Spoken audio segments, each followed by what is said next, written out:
Hello, everybody. Happy Sunday.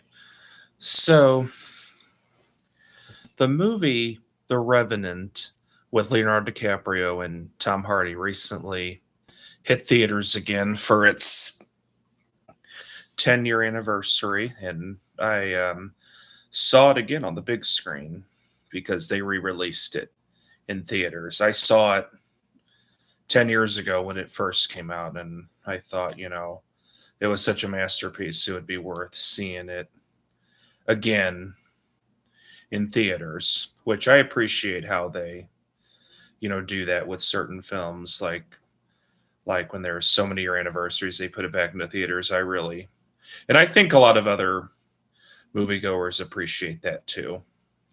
But and sometimes it's nice to see them again in case you'll see things the second time that you didn't see or catch before, and things that you didn't remember the first time around.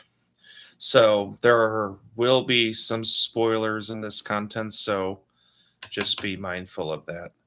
So in The Revenant, Leonardo DiCaprio is with a bunch of other people there. It's feels like it's filmed in Alaska or Canada or somewhere, and he loses his wife, and um, so that was sad to see. And he gets attacked by a bear.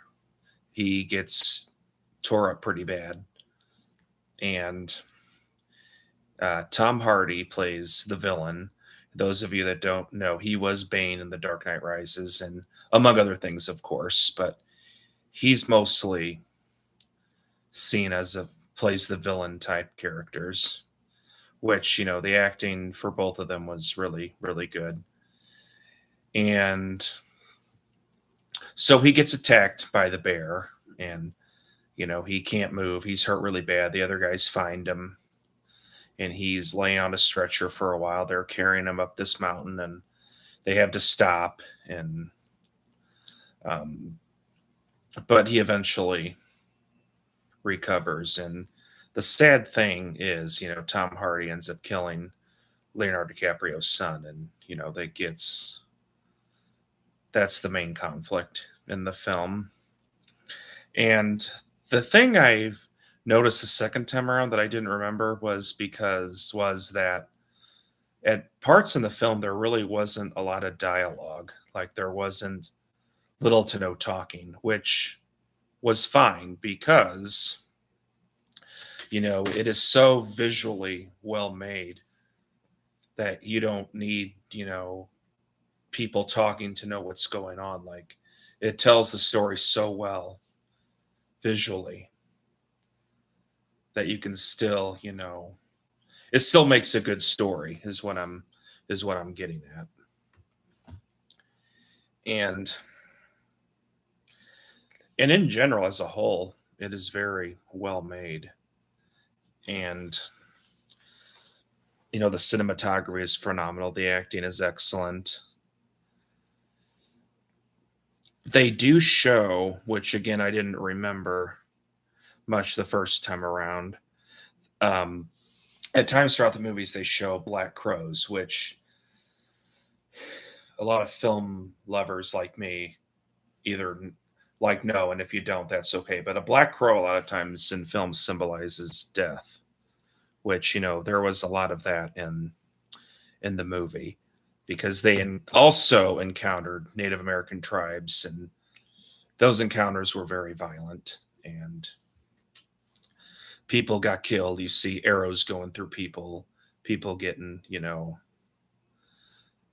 parts of their body cut off, and it's just not it's not a happy scene. It's very violent, and some parts are kind of gory. And at the end of the movie, um, is where Leonardo DiCaprio finally meets back up, re-encounters with Tom Hardy, who killed his son, and they get, he wants revenge, and so they have this brutal fight. and it's not just a ordinary fist fight. Like it's brutal. It's almost like a bloodbath, and and obviously Tom Hardy ends up getting killed, and he just kind of Leonardo DiCaprio just kind of puts him in the river, and he just kind of flows down the stream. Another thing I want to point out is, at times they show like lots of flowing water in the movie, and that's a lot of times they use it to symbolize like change or parts of life or passage of time. So I kind of had to think to myself, like, what were they trying to convey in that film every time where they did like a very close up shots of like stream and water was flowing. And there were times where there was a scene where Leonardo DiCaprio is trying to get away from the Indians, Native Americans, and he ends up falling in the stream and he ends up kind of flowing in the water down the river. And that could be like an escape, I guess, like he's getting to a safe spot. So if you would like to comment, I would like to hear from other people what they thought of the film, and maybe if they have a different perspective or opinions or what they got out of it. Please feel free to comments. And yes, I did make sure that the comments were on for this video, so you will be able to do so. And I'm not sure how long it will be in theaters for. It might just be a few days, but if you can see it again on the big screen or haven't seen it before and want to, definitely go for it. It's worth a watch, and it's a cinematic masterpiece. Well, feel free to like this video and subscribe to my channel, Living on Film, and keep an eye out for more vlogs. And I hope to see everybody again very soon. Thanks, everybody, and have a good one.